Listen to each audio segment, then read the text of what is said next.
I arrived at the campsite on August 15th, 2023, excited to spend a peaceful week away from the chaos of the city. The air was crisp, and the scent of pine trees filled my senses as I set up my tent. As I unpacked, I noticed a man at the adjacent cabin, his back turned to me. He seemed oddly focused on something inside his cabin, moving in a stiff, almost mechanical way. I waved, but he didn't respond, which made me feel a bit uneasy. That first night, I tried to ignore the strange feeling in the pit of my stomach. But as the sun set, the woods around me grew eerily silent, save for the occasional rustling of leaves. I was drifting off to sleep when I heard it, a faint whispering, almost like someone was having a conversation just outside my tent. My heart raced as I held my breath, straining to hear.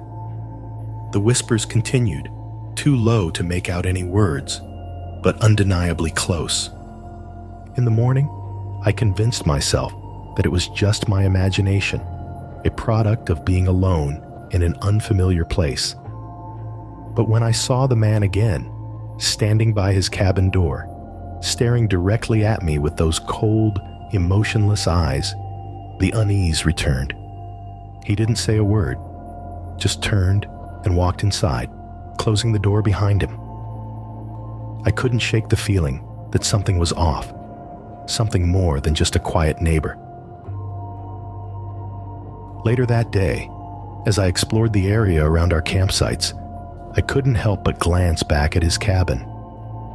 It was small and weathered, blending into the surroundings, but there was something unsettling about it. As I circled back, I noticed a door on the side of the cabin, partially hidden by overgrown bushes. Curiosity gnawed at me. Why would someone have a hidden door on a cabin in the middle of nowhere? That night, the strange noises returned, louder this time. Footsteps, whispers, and an occasional thud echoed through the night air. I lay in my sleeping bag, staring at the ceiling of my tent, my mind racing with possibilities. Was I overreacting, or was there something truly sinister about my new neighbor? The fear was palpable, and I knew I couldn't just ignore it any longer. The following morning, I couldn't shake the feeling of dread that had settled in my chest. The sun was shining brightly, but it did little to ease my growing anxiety. I decided to approach the neighbor's cabin, my heart pounding as I walked closer. The hidden door caught my eye again, almost calling out to me. My curiosity was stronger than my fear, and before I knew it, I was standing in front of the door, my hand hovering over the handle. With a deep breath, I pushed the door open, the old hinges creaking loudly in the stillness.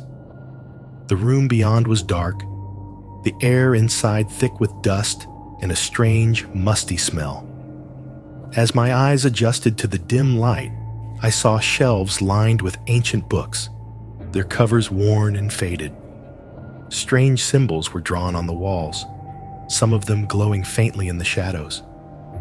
I felt a shiver run down my spine as I stepped further into the room. Suddenly, I heard footsteps behind me. I spun around to find the neighbor standing in the doorway, his expression unreadable. My heart leaped into my throat as I stammered out an apology, but he didn't seem angry. Instead, he simply watched me, his eyes narrowing slightly. "You shouldn't be here," he said in a low, calm voice. There was something about his tone that made the hairs on the back of my neck stand on end. He stepped aside, gesturing for me to leave. I didn't need to be told twice. I hurried out of the room, my mind racing with questions. What was all that? Why did he have a hidden room filled with strange books and symbols? The fear that had been gnawing at me now felt justified, but I couldn't help feeling a strange pull towards the man and his secrets. As I walked back to my tent, I kept glancing over my shoulder, half expecting him to follow me. That night, the strange noises returned, louder and more insistent than before. The whispers were clearer now, almost as if they were coming from inside my own head. I lay in my tent, wide-eyed and trembling, unable to sleep. The neighbor's warning echoed in my mind, but I couldn't push away the curiosity that gnawed at me. What was he hiding? And why did I feel like I was somehow connected to it all? By the next morning, sleep had barely touched me. My mind was consumed with thoughts of the hidden room and the strange symbols that adorned its walls. I couldn't shake the feeling that something was drawing me back there, something beyond my control.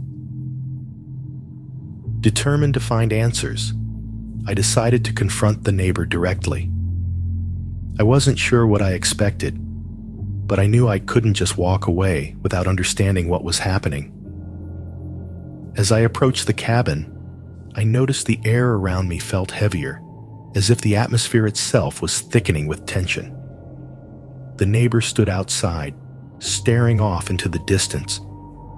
His face was pale, almost sickly, and his eyes, those cold, distant eyes, seemed to pierce right through me as I approached.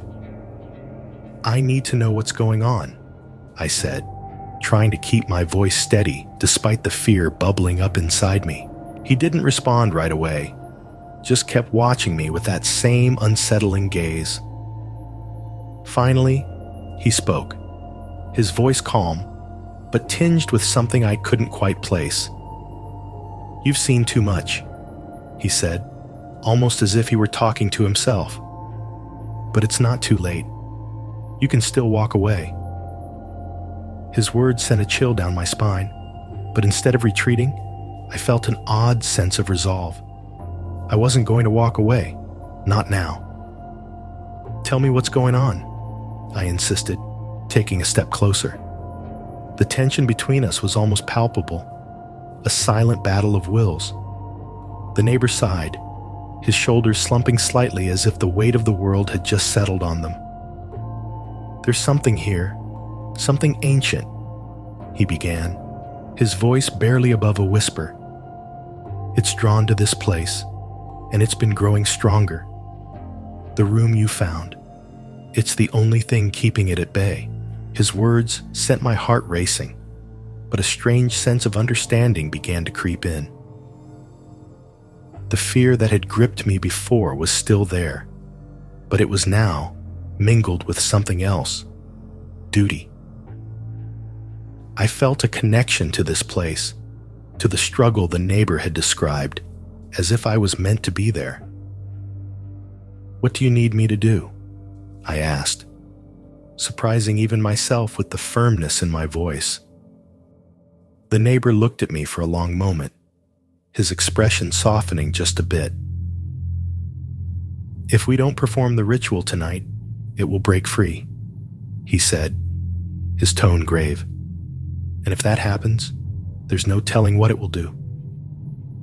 My heart pounded in my chest, but I nodded, the decision already made. We would face whatever was coming together, and somehow, I knew we would make it through. As the sun began to set, the tension in the air grew thicker, almost suffocating. The neighbor and I worked in silence, preparing for the ritual he had described. My hands trembled as I arranged the ancient books and strange artifacts he handed me, each item feeling heavier than it should. The symbols on the walls seemed to glow brighter as the light outside faded, casting eerie shadows that danced across the room. Every creak of the floorboards, every rustle of the wind outside set my nerves on edge. The neighbor's demeanor had changed as well. The cold, distant man I had met just days before now seemed more human, more vulnerable. His eyes, once emotionless, now held a flicker of something. Fear, perhaps, or maybe hope. As he lit the candles around the room, their flames flickering in the growing darkness. I couldn't help but feel a strange connection to him, as if we were bound by the same fate. Finally, everything was in place. The neighbor stood in the center of the room, his hands trembling slightly as he held an old, weathered book in front of him. The atmosphere was electric, charged with an energy that made my skin crawl. I stood beside him, feeling the weight of the moment pressing down on me. "Are you ready?" he asked, his voice barely above a whisper. I nodded, though my heart was pounding so hard I thought it might burst. As the neighbor began to chant, the air around us seemed to thrum with power. The symbols on the walls pulsed in time with his words, their light growing brighter with each syllable. The ground beneath us trembled, and I felt a cold, dark presence pressing in from all sides, as if something was trying to break through the very walls of the cabin. I clenched my fists, trying to steady my breathing as the ritual reached its peak. Suddenly, a gust of wind swept through the room, extinguishing the candles in an instant. The darkness was complete, and for a terrifying moment, I felt utterly alone, as if the neighbor had vanished into thin air. But then I felt his hand grip mine, grounding me in the darkness. "Don't let go," he whispered urgently, his voice shaking with fear. I held on tight, the only thing keeping me from being swallowed by the overwhelming sense of dread. The chanting grew louder, the neighbor's voice rising above the howling wind that seemed to come from nowhere. The darkness pressed in closer, suffocating, but I refused to let go. I could feel the presence, the entity he had spoken of, fighting to break free. But just when it felt like we might be overtaken, the neighbor's voice reached a crescendo, and the darkness began to recede, pulled back as if by an unseen force. The darkness slowly retreated, leaving us in a thick, eerie silence. The symbols on the walls dimmed, their once bright glow now a faint shimmer. The oppressive presence that had surrounded us moments before seemed to vanish, leaving only the stillness of the night. I let out a breath I didn't realize I had been holding, my hand still gripping the neighbor's. We stood there in the quiet, the weight of what we had just done settling over us like a heavy blanket. The neighbor finally released my hand and stepped back, his shoulders slumping in exhaustion. His face, illuminated by the faint light of the dying embers in the fire pit, looked worn and tired, but there was a hint of relief in his eyes. "It's done," he said softly, his voice hoarse from the chanting. I could barely process his words, still reeling from the intensity of the experience. But as I looked around, I realized the air felt different, lighter, almost peaceful. We both exited the cabin, stepping into the cool night air. The stars above seemed brighter than before, and the forest around us was calm, with only the gentle rustling of leaves breaking the silence. It felt as if a great weight had been lifted from the world, and I could finally breathe freely again. The neighbor turned to me, a small, tired smile on his face. "You did well," he said, his voice filled with quiet gratitude. I nodded, too overwhelmed to speak. As we walked back to our respective campsites, I couldn't help but glance back at the cabin. It looked the same as before, but I knew something had changed, something fundamental. The fear that had gripped me since I first arrived was gone, replaced by a strange sense of peace. I didn't fully understand what we had just done, or the true nature of the entity we had faced, but I knew it was over. We had succeeded. That night, I slept soundly for the first time since I had arrived at the campsite. The strange noises that had plagued me were gone, replaced by the soothing sounds of the forest. When I awoke the next morning, I felt a deep sense of calm, as if I had been part of something much larger than myself. The neighbor was packing up his things when I approached, ready to leave. "Will you be back?" I asked, surprised by the softness in my own voice. He paused, looking at me with a knowing smile. "Maybe someday," he replied. "But for now, the danger is gone. You'll be safe here." With that, he turned and walked away, disappearing into the trees. I stood there for a moment, watching him go, before heading back to my own campsite. As I packed up my gear, I couldn't help but feel a sense of closure, as if a chapter in my life had just ended. I left the campsite that day feeling lighter, more connected to the world around me. As I drove away, the forest faded in my rearview mirror, but the memory of those nights would stay with me forever. I had faced something unimaginable, and though I didn't fully understand it, I knew I had been part of something important. The fear that had once gripped me had transformed into something else, an understanding that there is more to this world than meets the eye, and that sometimes even the most ordinary people can make a difference. It was September 3rd, 2021, when I arrived at the campsite, eager for a quiet weekend in the woods. The air was crisp, and the leaves were just beginning to change colors. As I set up my tent, I noticed someone at the neighboring site, a man standing perfectly still, watching me. His gaze was unnerving, but I tried to ignore it, focusing on my tasks instead. Yet every time I glanced up, he was still there, silent and unblinking. That evening, as the sun dipped below the horizon, I couldn't shake the feeling of being watched. I sat by my campfire, trying to relax, but my eyes kept drifting toward the man's campsite. He hadn't moved from his spot, still watching, like a statue. The air grew colder, and a chill ran down my spine. I decided to approach him, maybe exchange a few words to ease the tension. But as I stood up, he simply turned and walked into the woods, disappearing into the shadows. The night was eerily quiet, the usual sounds of the forest strangely absent.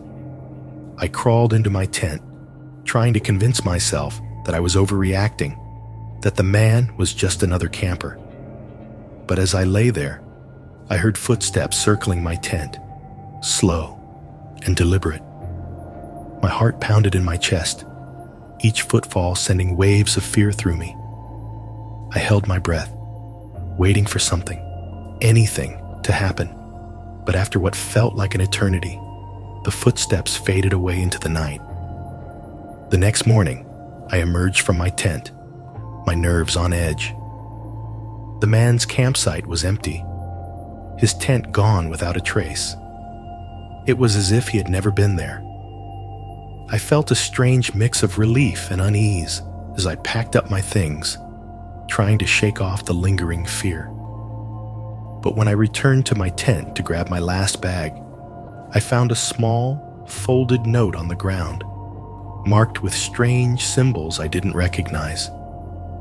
My hands trembled as I picked it up, the feeling of being watched returning tenfold.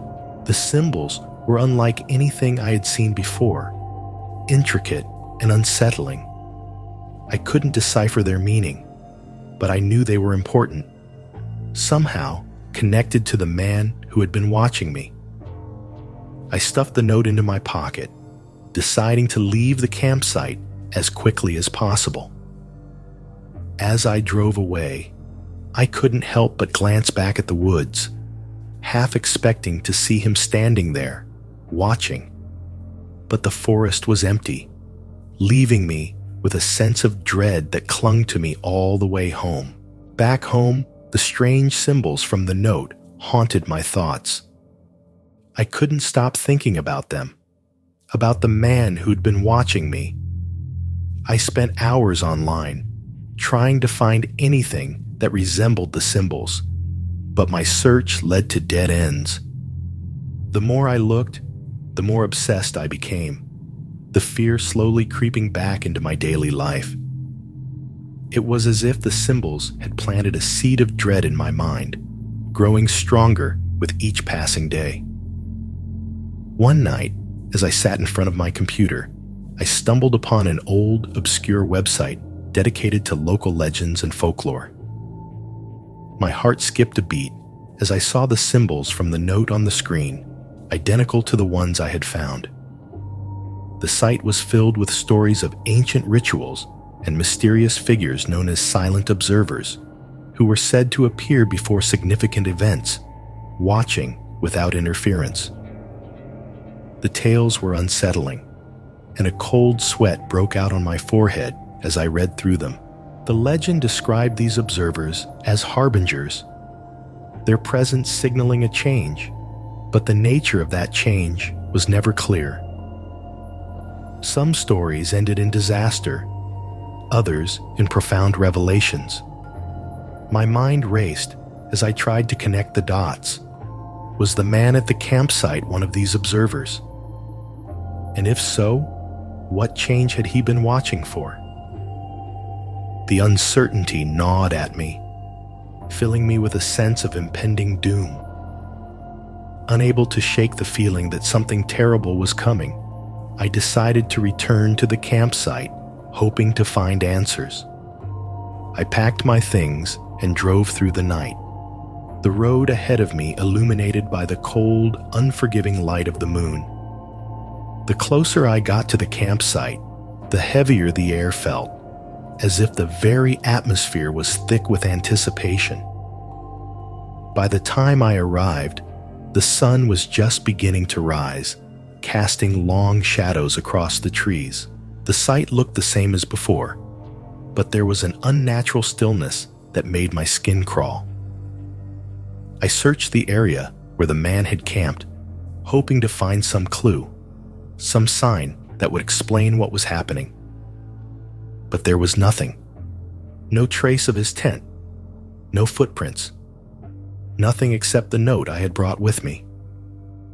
As I stood there, the symbols seemed to pulse with a life of their own, a silent warning that I couldn't ignore. The sense of being watched returned, stronger than ever, but this time, I felt it wasn't just one set of eyes. There were many. Standing at the campsite, the weight of the symbols in my pocket felt like a lead anchor pulling me down. The forest was silent, unnaturally so, as if every creature had vacated the area in anticipation of something sinister.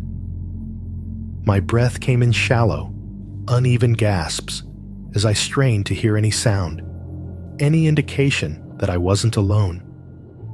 But the silence was absolute, pressing in on me from all sides. The morning light filtered weakly through the trees, casting eerie shadows that danced at the edge of my vision. I began to walk, retracing my steps from the last time I was here, hoping to uncover something, anything, that would make sense of the madness I felt creeping into my mind. The ground was soft beneath my feet, the earth still damp from the night's dew. As I moved deeper into the woods, I felt that same unsettling sensation from before, like eyes boring into the back of my head. But every time I turned around, there was nothing but the empty forest, silent and still. I found myself drawn to the area where I had first encountered the man, where his tent had stood. The grass was flattened in places, evidence that someone had been there recently. But the odd thing was that the marks looked old, like they had been made days, even weeks ago, despite my having seen the man just the day before. The temporal dissonance unnerved me, and I started to question my own memory. Had I imagined him? Had the note and the symbols all been a figment of my increasingly paranoid mind? As these thoughts churned in my head, I heard a sound, a faint, almost imperceptible rustling from the bushes nearby. My heart leaped into my throat as I froze, straining to hear it again. The rustling grew louder, closer, and I turned to face it, fear gripping my chest like a vice. From the undergrowth, a figure emerged, but it wasn't the man I had seen before. This was different, taller, more imposing, with a presence that seemed to distort the very air around it. The figure stepped forward, and I caught a glimpse of its face, if it could even be called that. It was featureless, a smooth, blank slate, where eyes, a nose, and a mouth should have been. My stomach lurched as a wave of nausea hit me. This was no ordinary person. This was something else, something that didn't belong in the world I knew. The Silent Observer, I thought, the name from the legend echoing in my mind like a death knell. Panic surged through me, and I stumbled backward, my foot catching on a root as I fell to the ground. The figure didn't move, didn't react, just stood there, watching with that blank, unreadable face. It was as if it were studying me, waiting for something. My pulse pounded in my ears as I scrambled to my feet, the symbols in my pocket burning against my skin like a brand. I had to get away, but my legs felt like lead, weighed down by the overwhelming fear that had seized me. The observer took another step forward, and the air around it seemed to warp, distorting the trees and the light in strange, unsettling ways. It reached out a hand, if it could be called that, toward me, and I felt an invisible force pressing against my chest, suffocating me. I gasped for breath, struggling to move, to scream, to do anything, but I was rooted to the spot, paralyzed by terror. The world around me darkened, as if the light itself was being sucked into the void that this creature seemed to bring with it. Just when I thought I would be consumed by the darkness, the force lifted, and the observer vanished as suddenly as it had appeared. The forest snapped back to normal, the sounds of birds and the rustling of leaves returning as if nothing had happened. I collapsed to the ground, gasping for air, my body trembling uncontrollably. The note with the symbols slipped from my pocket, landing on the earth beside me. The symbols were glowing faintly, a remnant of the otherworldly encounter I had just survived. Shakily, I picked up the note, my fingers numb and unsteady. The observer was gone, but the fear remained, seeping into every part of my being. I knew I couldn't stay here, not after what I had seen. The symbols were a warning, a message I couldn't decipher, but their meaning was clear.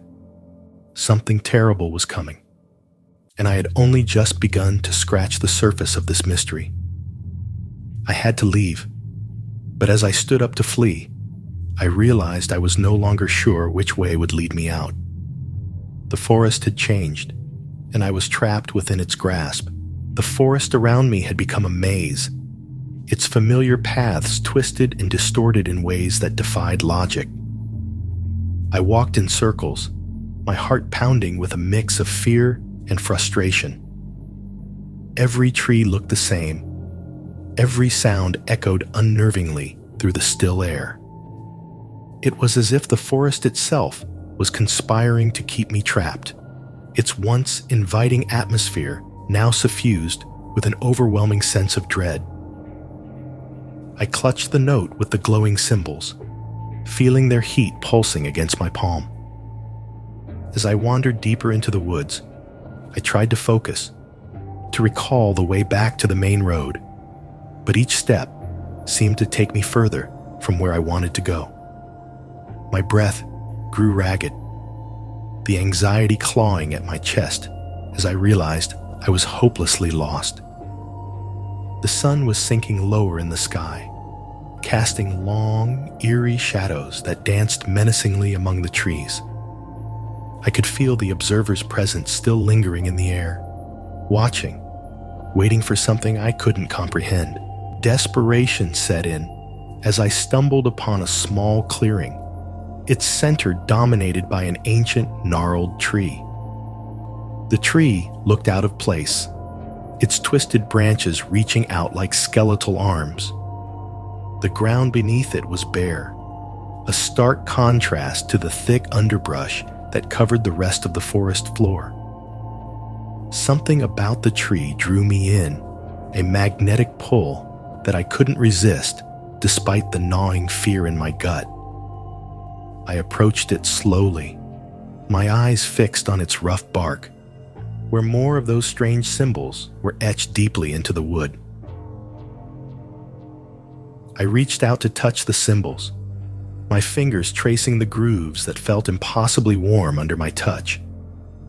The air around the tree seemed to hum with energy. As I stood there, transfixed, the symbols began to glow more brightly, their light seeping into the ground and spreading outward in a circular pattern. The earth beneath my feet trembled slightly, as if something deep within the ground was stirring. Suddenly, I was overcome by a wave of dizziness, my vision blurring as the forest around me seemed to spin. I staggered back, trying to regain my balance, but the sensation only intensified. The tree's branches swayed despite the absence of wind, the symbols pulsating rhythmically, in sync with the pounding of my heart.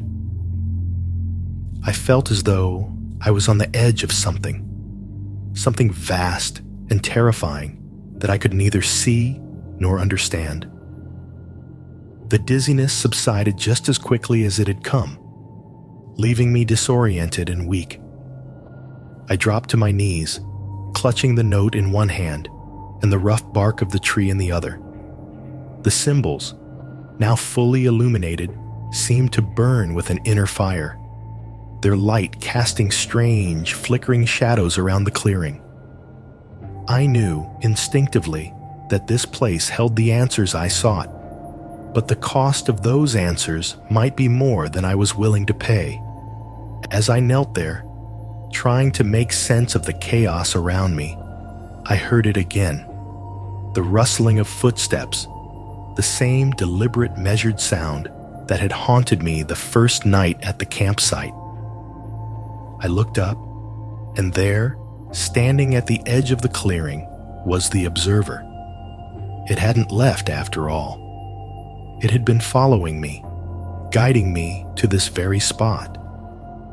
Its featureless face was turned toward me, an expressionless mask that nonetheless conveyed a sense of purpose. The observer raised one hand, pointing directly at the tree's base.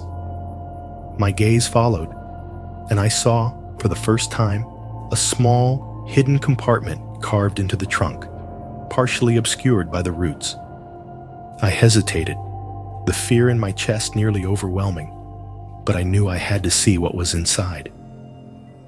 With trembling hands, I reached down and pried open the compartment. Inside was a small, weathered box, its surface covered in dust and more of the symbols. I lifted the box out, my hands shaking, and slowly opened the lid. Inside was a small, ancient-looking artifact, a stone pendant intricately carved with the same symbols that had haunted me since the beginning. As I held it in my hand, the air around me grew still, the forest holding its breath as if waiting for something to happen. The observer remained silent, its attention focused on the pendant, as if it were the key to everything that had transpired. At that moment, I realized that the answers I had been searching for were not in the symbols or the legends, but in the pendant itself. It was a key, a link to whatever force had been manipulating events around me. But the question remained, did I dare to use it? As the weight of the decision pressed down on me, I knew that whatever choice I made would alter my fate in ways I couldn't possibly predict. And for the first time since this nightmare began, I hesitated.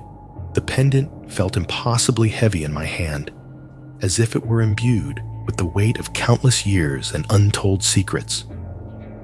The forest remained eerily still, the observer watching silently as I turned the stone over, tracing the symbols carved into its surface. My heart pounded in my chest, the fear and uncertainty nearly paralyzing me. I knew that whatever this pendant represented, it was far more powerful than I could comprehend. With trembling fingers, I held the pendant up, feeling a strange energy pulse through it. The symbols glowed faintly, reacting to my touch. The observer took a step closer, its presence growing more intense, almost suffocating. I could feel its gaze, even without eyes, pressing into me, urging me to act. But what was I supposed to do? The answer eluded me, lost in the haze of fear and confusion. Suddenly, the ground beneath me rumbled, and the tree's roots began to twist and writhe as if coming to life.